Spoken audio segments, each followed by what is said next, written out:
Madame, monsieur, bonjour. Dans ce journal, un nouvel attentat à Jérusalem. Il a fait pour le moment 19 morts, une semaine seulement après les explosions qui avaient tué 28 personnes dimanche dernier. Nous parlerons également des élections législatives en Espagne, de la soirée de football et de la cérémonie des Césars.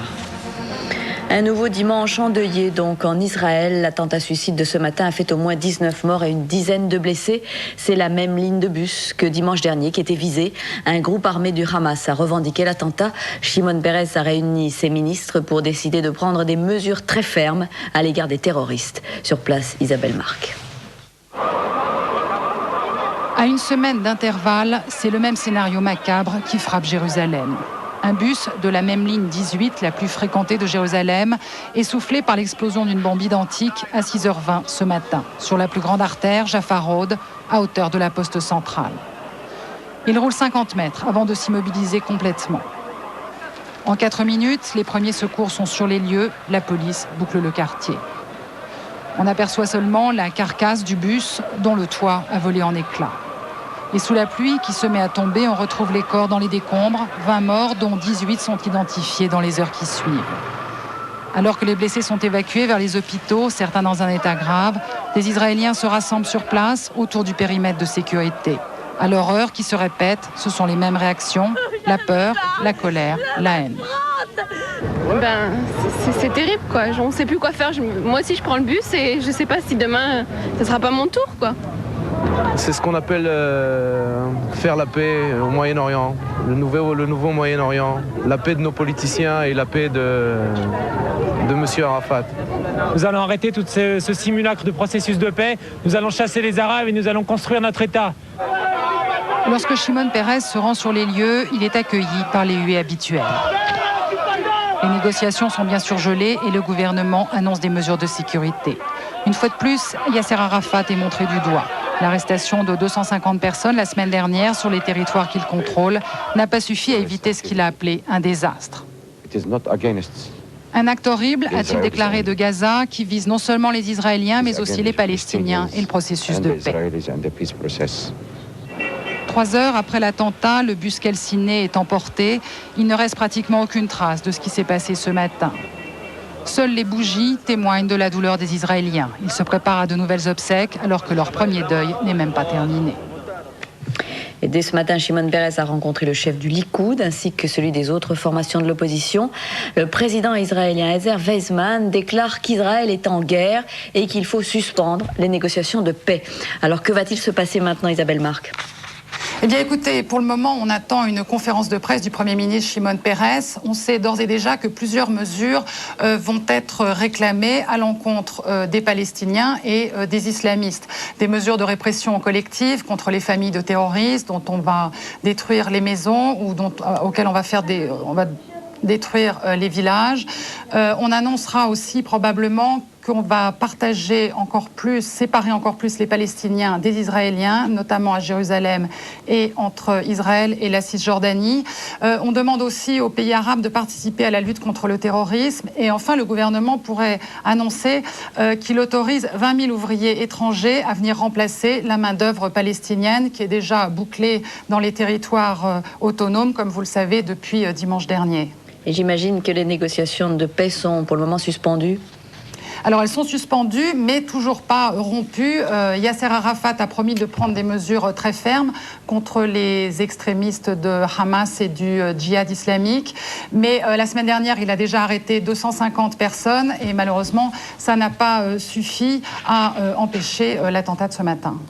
Merci beaucoup Isabelle. Cette branche armée dont vous nous parliez, la branche armée de l'OLP, le Hamas et ses composantes les plus extrémistes s'opposent, bien sûr, depuis longtemps au processus de paix. L'auteur de l'attentat de Jérusalem, revendiqué ce matin, serait originaire d'Hébron.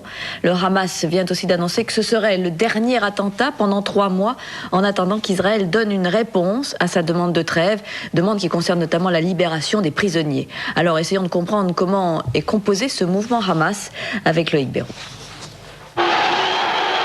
Combien de jeunes kamikazes candidats à l'attentat suicide parmi cette foule de 100 000 personnes qui célébraient dans une ambiance fanatique le 6 janvier dernier la mort de Yeya Ayash. Ce sont en tout cas les émules de l'artificier du Hamas qui revendiquaient déjà dimanche dernier le double attentat de Jérusalem et d'Ashkelon. Mais l'on pensait alors que les 28 morts qui avaient plongé Israël dans la révolte et l'affliction suffiraient à venger la mémoire du martyr du mouvement de la résistance islamique. Il n'en est rien. Les élèves de Yahya Ayash revendiquent à nouveau ce matin le massacre de Jérusalem. Il se serait même trouvé un nouvel ingénieur, Mouhi al-Din al-Sharif. Cela ressemble bien à une fuite en avant. Le Hamas, harcelé aussi bien par les services secrets israéliens que par la police de Yasser Arafat, ne compterait en fait qu'une centaine d'activistes en armes à Gaza et à Hébron. Des groupes isolés et fanatisés qui n'obéissent plus nécessairement à la direction politique du mouvement. Car cette escalade dans l'horreur n'a pas toujours bonne presse parmi la population palestinienne. L'influence du Hamas y est d'ailleurs en baisse, comme en témoigne la participation massive aux élections du mois de janvier, malgré un appel au boycott lancé par la mouvance intégriste. Le Hamas serait à la veille d'une scission, mais l'aile la plus radicale du mouvement est encore capable de semer la terreur, comme elle a su le prouver ce matin.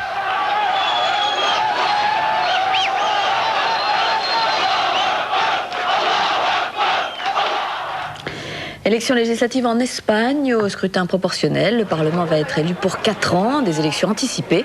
Face à face, le Parti socialiste de Felipe González, vous le voyez, qui vote en ce moment. Il est au pouvoir depuis 13 ans. Et puis de l'autre côté, le Parti populaire de José María Aznar, qui lui est donné gagnant dans les derniers sondages. Le voilà devant l'urne.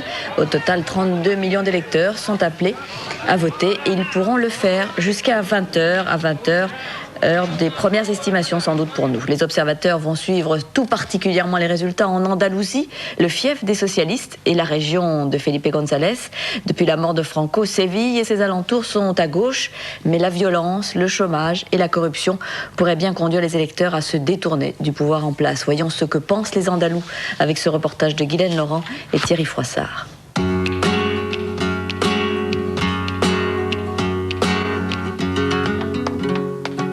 Séville et son histoire. L'exposition universelle de 1992 en fait partie. Elle avait créé des emplois et beaucoup d'espoir. Aujourd'hui, Antonio se souvient. J'avais un bateau le long du fleuve.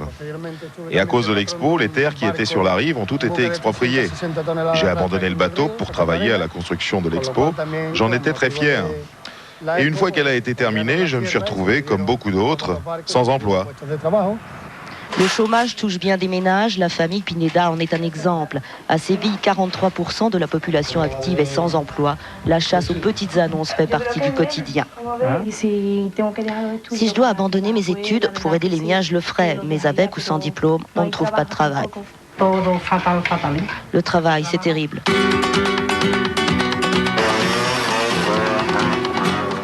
Dans la banlieue nord de Séville, un quartier déshérité. Le chômage, mais aussi l'alcoolisme et surtout la drogue. Une jeunesse sans illusion pour qui bien souvent l'héroïne n'a plus de secret. C'est le cas pour Juan José. En ce moment, je cherche plus de travail. Comme je me drogue, je trouverai rien de toute façon. Mais même sans la drogue, il n'y a pas de boulot. Ici à Séville, comme dans toute l'Espagne. Régulièrement, des psychologues vont à la rencontre des habitants. Il s'agit avant tout de s'adresser aux très jeunes, leur expliquer ce que signifie vraiment le mot drogue. Il faut faire connaître le pouvoir de l'héroïne. La dépendance est telle que les toxicomanes sont prêts à tout pour en acheter chaque jour. Tout est bon, le vol, la prostitution et le trafic bien sûr.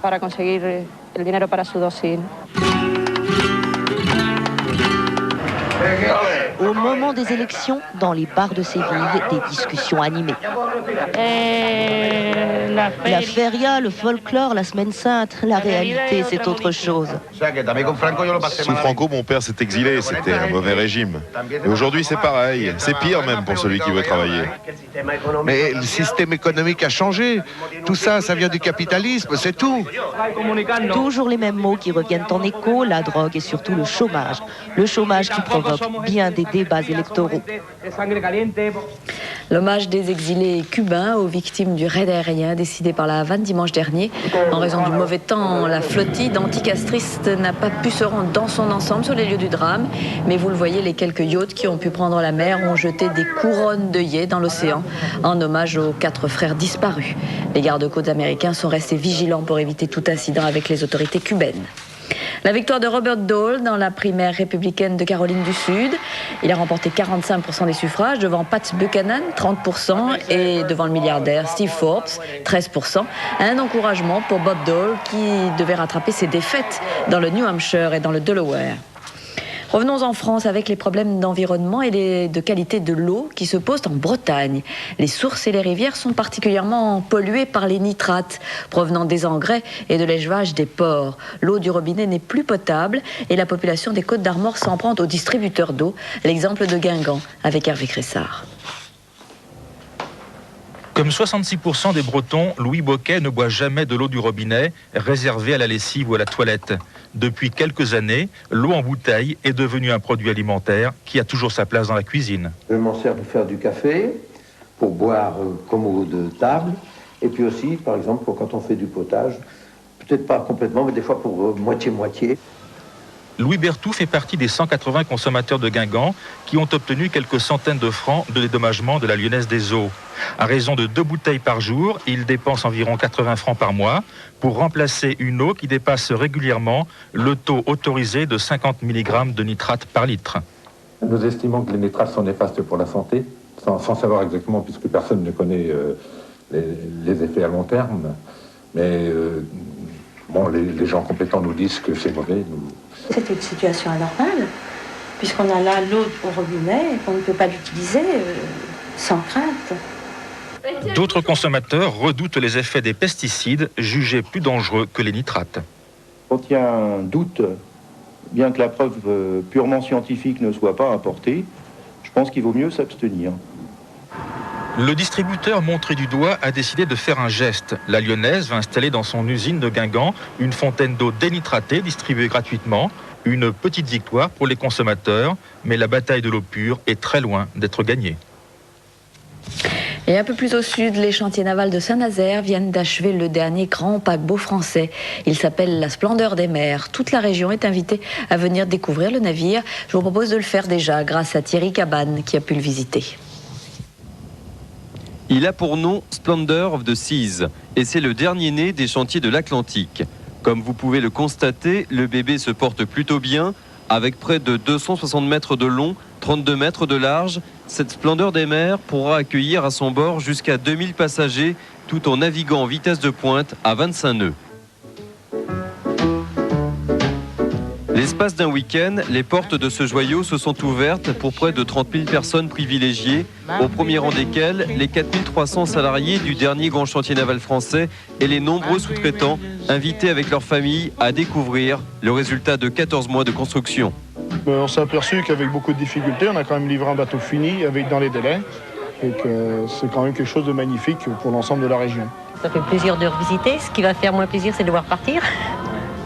Parce qu'on n'a pas la chance, malheureusement, de profiter de tout le plaisir qu'il apporte aux autres.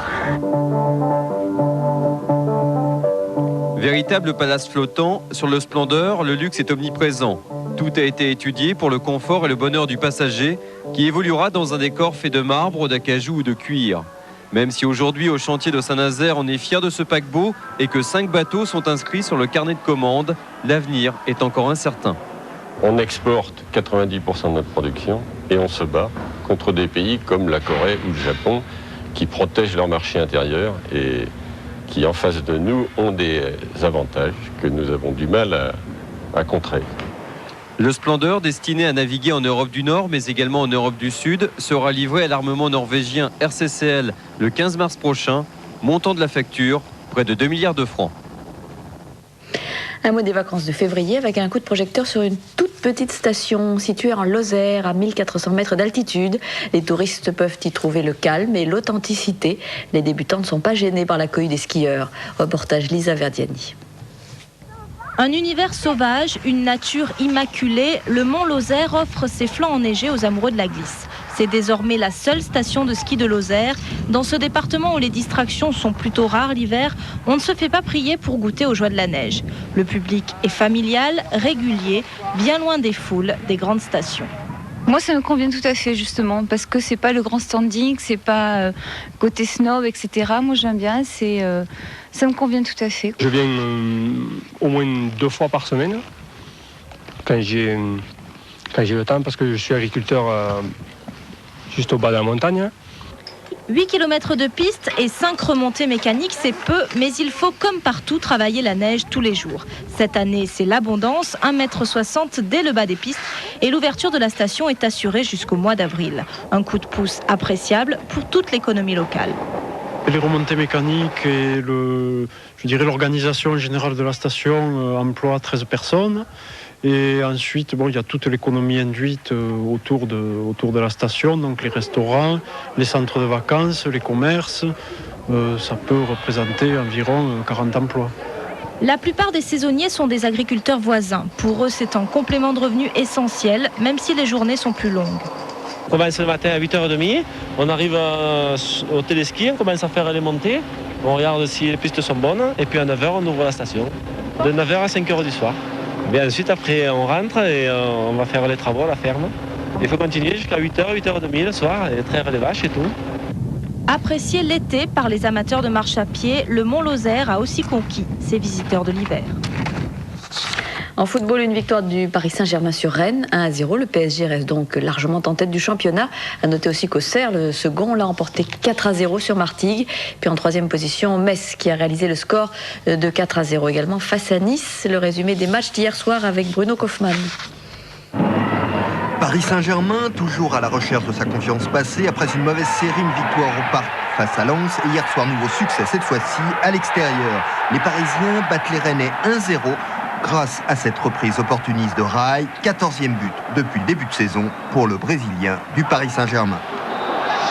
Autre match très attendu, Metz recevait Nice au stade Saint-Symphorien. Les Messins, prétendants en titre, vont faire étalage de leur grande forme actuelle. Ils inscrivent 4 buts, les deux premiers par Mboma et Arpinon. Le troisième est l'œuvre d'Mboma qui réussit là le doublé. Et pour conclure, frappe de Pires, le grand espoir du football français qui permet à son équipe de l'emporter 4-0. Auxerre maintenant contre Martigues avec le grand retour de Corentin Martins. Il signe le hat-trick, 3 buts du capitaine auxerrois. Le premier d'une superbe tête plongeante, le second après une passe de Lilian Lasland.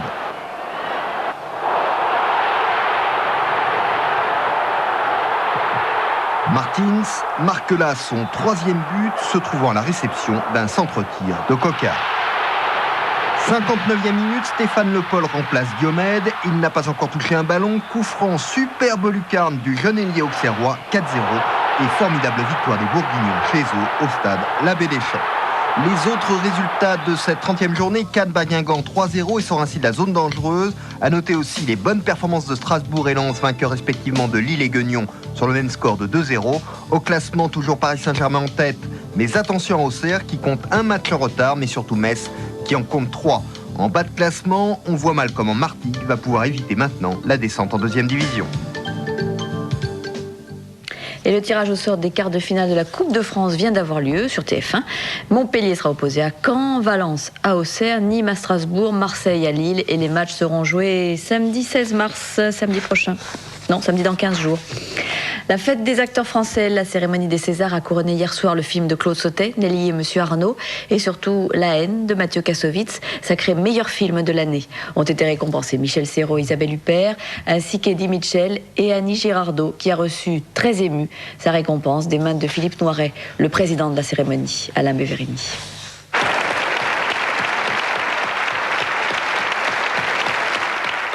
Je ne sais pas si j'ai manqué au cinéma français, mais à moi, le cinéma français a manqué follement, éperdument. Votre témoignage, votre amour, il faut penser que peut-être, je le dis bien peut-être, je ne suis pas encore tout à fait morte. Les larmes d'Annie Girardot ont submergé d'émotion cette 21e nuit des Césars. La comédienne, grande oubliée des trophées, venait d'obtenir le César du meilleur second rôle féminin pour Les Misérables de Claude Lelouch. C'est à Philippe Noiret et à Sophie Marceau qu'appartenait l'honneur d'annoncer le César du meilleur film de l'année. Le César est attribué à La haine. Tu parles comme ça, mec?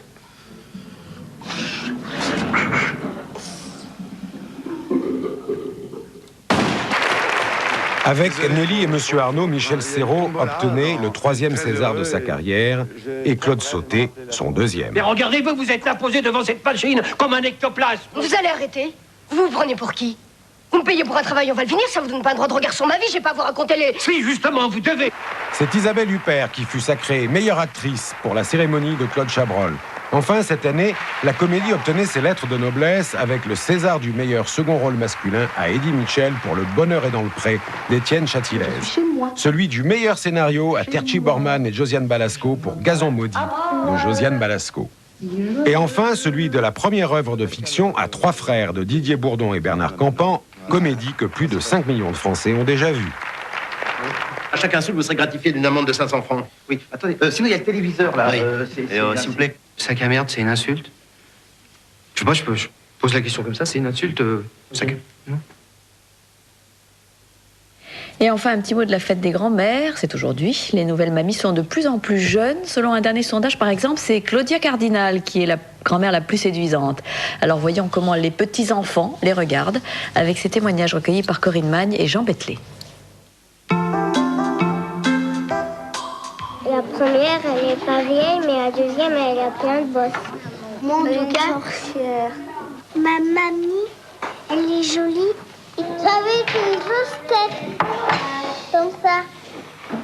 C'est de pas passer. Oui, c'est comme ça. C'est pour maman et ma mamie, c'est des trésors des dessins. Comme métier, ça peut coudre, faire de la broderie ou des trucs comme ça. Elle travaille pour gagner de l'argent. Ma mamie, elle sait pas compter. Elle aide ma maman à faire la cuisine. Elle fait les manger avec des gâteaux. Elle fait tellement bien la cuisine que j'ai envie de tout manger. Elle fait des bons plats. Elle me prépare toujours des gâteaux. Allô, mamie? Ça va bien? Mamie, est-ce que tu peux venir avec nous à la montagne? Tu lâches plat.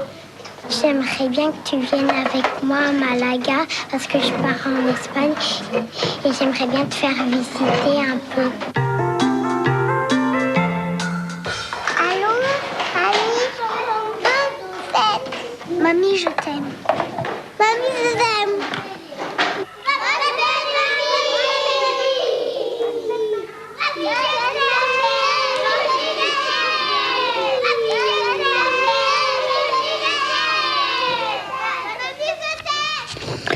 Voilà, c'est la fin de ce journal. Merci de nous avoir suivis. Dans un instant, la météo de Catherine Laborde. Et puis à 19h, ce sera 7 sur 7.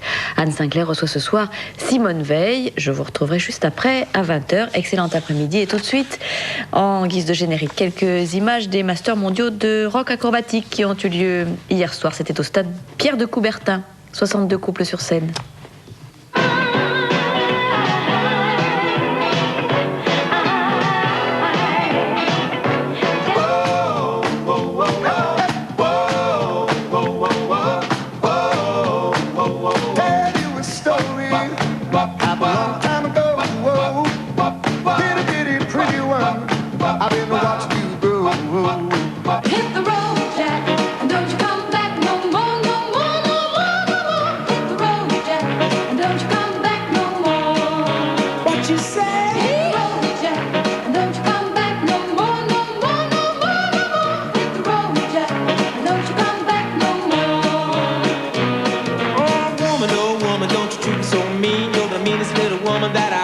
I guess if you say so, I have to pack my things and go. That's right.